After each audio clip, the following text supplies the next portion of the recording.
Bueno, y continuamos en ¿Quién tiene la razón? Vamos a hablar de un tema interesante que vincula a un ex congresista y ex ministro de Estado, ex ministro de Cultura. Me refiero a Francesco Petrosi, que salió de manera accidentada del Canal 7 del Instituto de Radio y Televisión del Perú por la salida... Él salió del Ministerio de Cultura por la salida, porque él despidió a Hugo Coya, que en ese momento pues era el presidente del Instituto de Radio y Televisión del Perú. ¿Y por qué lo despidió? Y Hugo lo dijo así, lo despidieron porque él quería ser plural, él quería tener una televisión no del Estado, una televisión de gobierno, como es el Canal 7, sino una televisión pública que le dé espacio a todo el mundo para que todos los peruanos podamos ver las diferentes opciones políticas, económicas, ideológicas, que hay una cobertura enfocada en lo periodístico y no en lo gobiernista, no panfletario.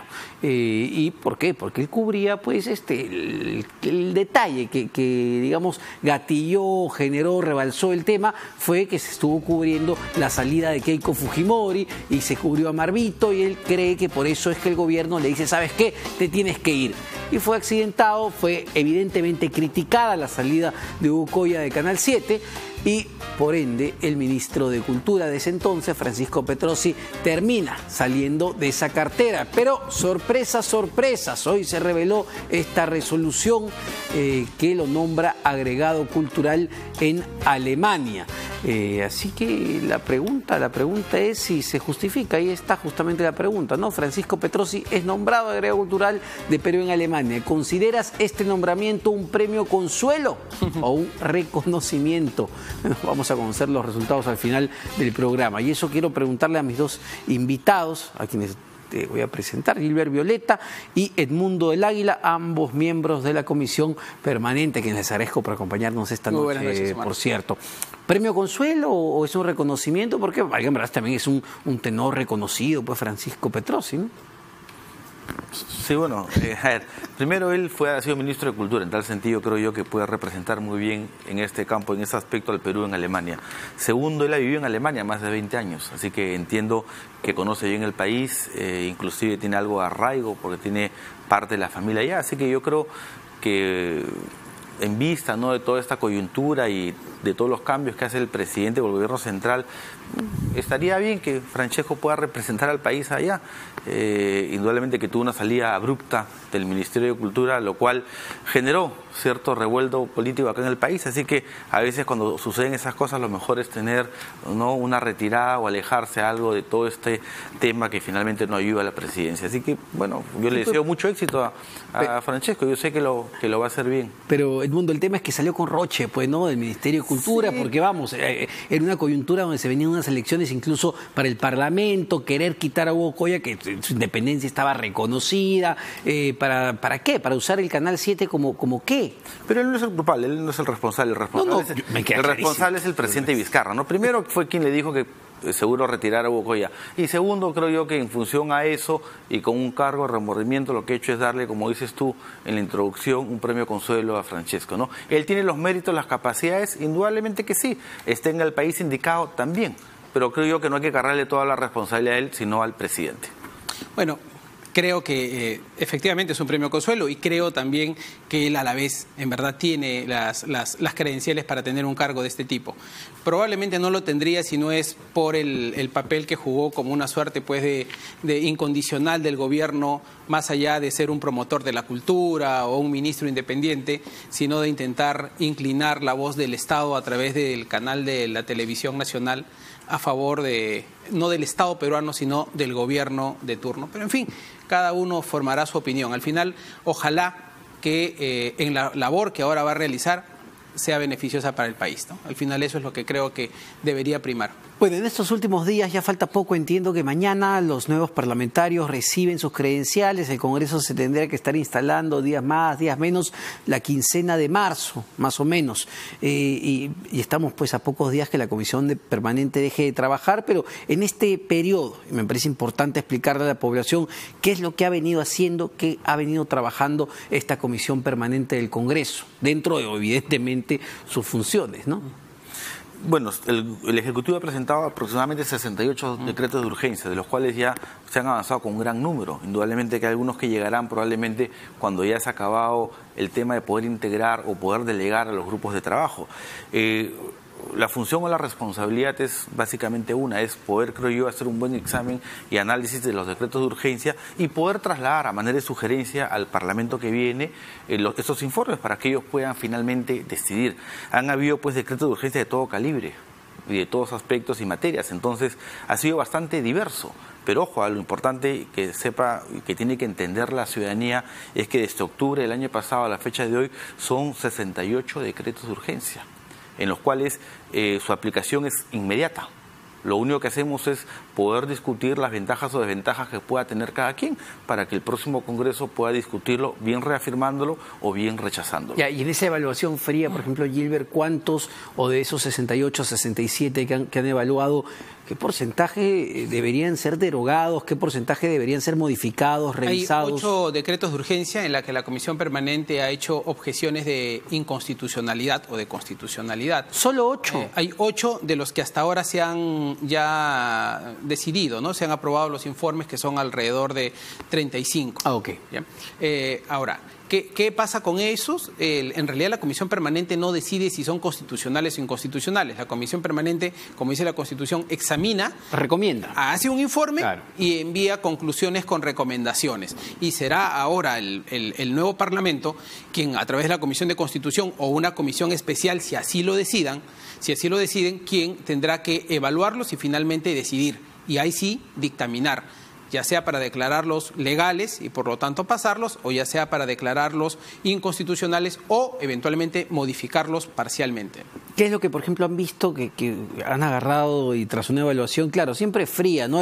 Olvidándonos ya de toda la discusión política que hubo a fines del año pasado, que uno diga, esto no pasa, esto es inviable? Yo quisiera hacer ahí un comentario. Creo que en general, como ha sido la primera vez que se ha puesto en funciones una comisión permanente en interregno parlamentario, es decir, sin la existencia de un Congreso, sino solo con comisión permanente, en donde las funciones legislativas ya no están en el poder del Congreso, sino en el poder ejecutivo, creo que esta figura tiene que ser revisada.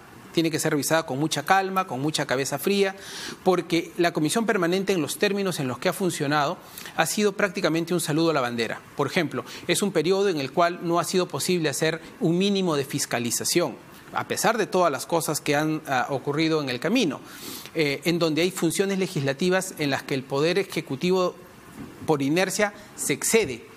Por ejemplo, hay cosas que no puede hacer el Poder Ejecutivo, no puede hacer modificaciones tributarias, no puede limitar derechos fundamentales, no puede afectar normas del bloque de constitucionalidad, no puede aprobar tratados internacionales, etcétera. Sin embargo, en la práctica, el Ejecutivo, al dar estos decretos de urgencia, ha vulnerado más de una norma. Por ejemplo, algunas leyes orgánicas, cosa que no podía hacer. Entonces, esta es una figura que hay que revisar bien, las competencias de la Comisión Permanente en interregno parlamentario y las competencias del Poder Ejecutivo. Creo que eso queda en la agenda del pendiente. Pero, Edmundo, por ejemplo, ¿tú sientes que el gobierno del presidente Vizcarra en este interregno parlamentario ha abusado de ese poder? Fíjese, probablemente sean las necesidades. Si tú, bueno, en temas prácticos, si la economía está planificada en crecer un 4% y únicamente crece un 2%, quiere decir que hay cosas que hay que mejorar, no siempre pensando en el periodo siguiente. Entonces yo creo que el gobierno lo que ha hecho es precisamente eso, y eso pues está asociado a muchas falencias, el tema de seguridad ciudadana. Hoy en día han presentado un decreto de urgencia, el número 69, que va relacionado directamente al tema de Tacna. ¿Por qué? Porque lo que trata pues es más que generar una política de gobierno parchar, una reacción, ¿no? y avanzar de acorde van llegando los problemas. Ahora, hay decretos de urgencia que inclusive tenían un vencimiento en diciembre del año pasado y lo único que hacen es extender. Tenía que darse. Sí o sí. Lo que hubiera sido bueno sacar un solo decreto de urgencia que ante esa eventualidad pudiera correr o extender por un año más o 2 años más todos aquellos proyectos que estaban, o todos aquellos proyectos que estaban en esa situación. Pero lo que dice Gilbert es cierto, ¿no? Es una situación bastante complicada, en la cual, fíjese, el gobierno sin tener Congreso ha perdido 7 ministros. 7 ministros. Es decir, los ministros se han autopetardeado. sin tener un Congreso, teniendo una comisión permanente que únicamente se dedica a analizar decretos de urgencia, más no a poder fiscalizar a los distintos ministerios. Entonces, es una coyuntura bastante complicada, que esperemos pues ya con la llegada de este nuevo Congreso pueda generar cierto tipo de luces que ayuden a la gobernabilidad, que es lo que finalmente todos queremos. Yo no sé si se han autopetardeado o fue un tremendo petardo el que les envió conscientemente los de Odebrecht, que les hizo tumbarse 4 ministros y un procurador. Es que la historia de Odebrecht en el Perú va a ser revisada. Y la historia de Odebrecht en el Perú ha significado no solamente la caída de ministros, ha significado la caída de presidentes y la prisión de presidentes. La caída de Pedro Pablo Kuczynski estuvo directamente asociado a la participación de Odebrecht. ¿Odebrecht se tumbó a PPK? Yo no tengo la menor duda, Omar, porque a mí me tocó participar la segunda etapa de la Comisión Lavallato. La primera lo integró Gino Costa, y en esta segunda etapa, y se lo he dicho como autocríticamente y amicalmente a Rosa Bartra, pero Rosa tenía una obsesión en la Comisión Lavallato en la que todo el foco estaba vinculado a encontrar algo de PPK, y cuando Odebrecht logra, más bien, cuando intentaba sacar una norma a favor de ellos y el gobierno se resistía, y más bien el gobierno le resuelve el gasoducto del sur por lo que se conocía, por lo que ya se conoce ahora, el gobierno hace bien en resolverle el gasoducto del sur por 2 motivos.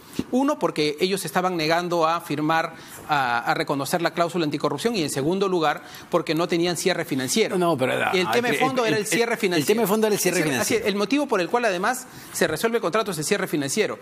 Pero ellos, ¿qué es lo que querían? Ellos lo que querían era quedarse con el contrato y ellos poder venderlo. Sí, Odebrecht lo que quería es que ellos venderlo. Y es importante y lo que hizo el gobierno es recuperó el contrato para que sea el gobierno quien finalmente decida quién se lo entrega. Pero es interesante en el tema cronológico, y es importante contar eso porque sucede eso en enero del 2017, se cierra el contrato de concesión por el tema del cierre, se cancela por el tema del cierre financiero. Y no recuerdo cuántos meses después sale este papel. Semanas después, ¿no? Se abre una ventana en el techo y cae una factura sobre la mesa de la señora Bartra, que era la factura de Westfield Capital a Odebrecht por un servicio que había hecho el señor Sepúlveda. Sí.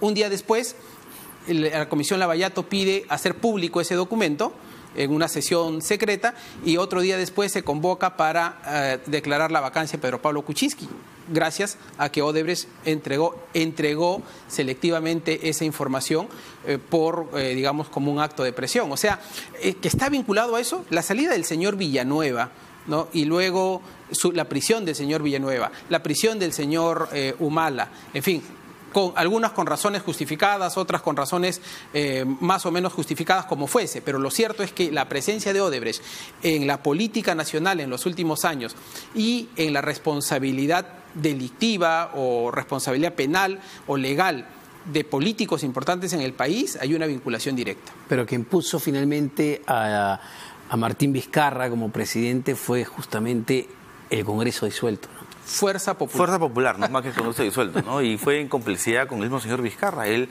ante repetidas llamadas a los distintos miembros de la bancada de Fuerza Popular, y seguro el Partido Aprista también, no, lo que hace es conseguir una renuncia forzada del señor Pedro Pablo Kuczynski para él posicionarse como mandatario.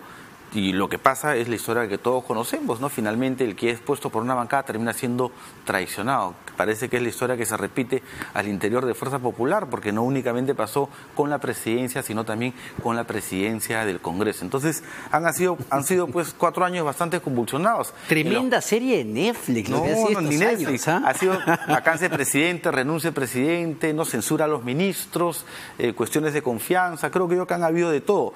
Y fíjese, cierre del Congreso. No, y cierre del Congreso, claro, con eso cerraría la serie.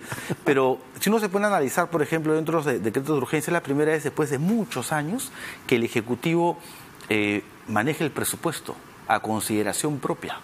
Y el presupuesto indudablemente que es la suma de todas las empresas que hay en el país. Es un presupuesto, estamos hablando de una cantidad de dinero sumamente considerable. Entonces, bueno, él maneja el presupuesto. Ellos han legislado en función a las necesidades. Lo único que podemos esperar es que este año sea un año fructífero. Pero han sentido, digamos, en este interregno parlamentario que no ha habido contrapesos, que han tenido la cancha libre para empujar una serie de decretos, digamos, importantes. ¿Ha habido algo clave que hayan visto? Un dato. ni un solo ministro ha ido a ninguno de los grupos de trabajo para explicar algunos de los 67 o 68 decretos de urgencia que el Ejecutivo ha dado. O sea, ya pasando por alto que sea una falta de respeto a la institución parlamentaria o lo que fuese, no han tenido ninguno el interés de ir a explicar por qué han dado determinado decreto de urgencia. Pero esperemos que en el próximo Parlamento... ¿Se han sentido ninguneados? No sé si ninguneados, porque la verdad es que la función parlamentaria tú das tu informe en función de tu criterio de conciencia. Si es que la otra parte no quiere explicar su posición, mira, está en su derecho finalmente, pero lo normal sería que si un ministro promueve un decreto de urgencia, vaya y fundamente ese decreto de urgencia. Y esperemos, Edmundo acaba de mencionar una cosa bien importante, es la primera vez que el presupuesto general de la República, 177.000 millones de soles, ha sido aprobada a sola firma por el presidente de la República. Entonces, ¿qué tiene que hacer el nuevo Parlamento? Tiene que llamar ahora a todos los ministros a que vengan a explicar cómo, en qué piensan gastar, cómo lo van a gastar y qué están haciendo para que no ocurra lo que ha pasado en 2021, que la ejecución presupuestal fue un desastre y que al final en 10 días hicieron lo que no habían hecho todo el año. Es decir, estaban en una ejecución presupuestal de 55% y de repente aparecieron 10 días después en 66% en gastos de inversiones. ¿Eso qué quiere decir? Eso quiere decir que pese a que habían además reducido las metas, ¿no? Eso quiere decir que este año debería haber mucho más énfasis en poder tener proyectos de inversión que verdaderamente se hagan. Perfecto, señores, se nos acabó el tiempo. Muchas gracias a Gilbert Violeta y Edmundo del Águila, miembros de la Comisión Permanente. Efectivamente, no todo el Perú espera que este año ya sea el año de la recuperación, pues no, para no estar creciendo a tasas de 2%. Pero, ¿cuál fue la pregunta? Tenemos ya la pregunta y los resultados. ¿Qué dicen? ¿Qué dice la gente? Premio Consuelo. 85.5 cree que Francesco Petrosi se va como un premio consuelo. Ahí está. Y los que dicen reconocimiento solo 14.5, ¿verdad? Ahí está, 14. Es lo que opina la gente. Ya ustedes saquen sus propias conclusiones. Nos despedimos, nos vemos el día de mañana en ¿Quién tiene la razón?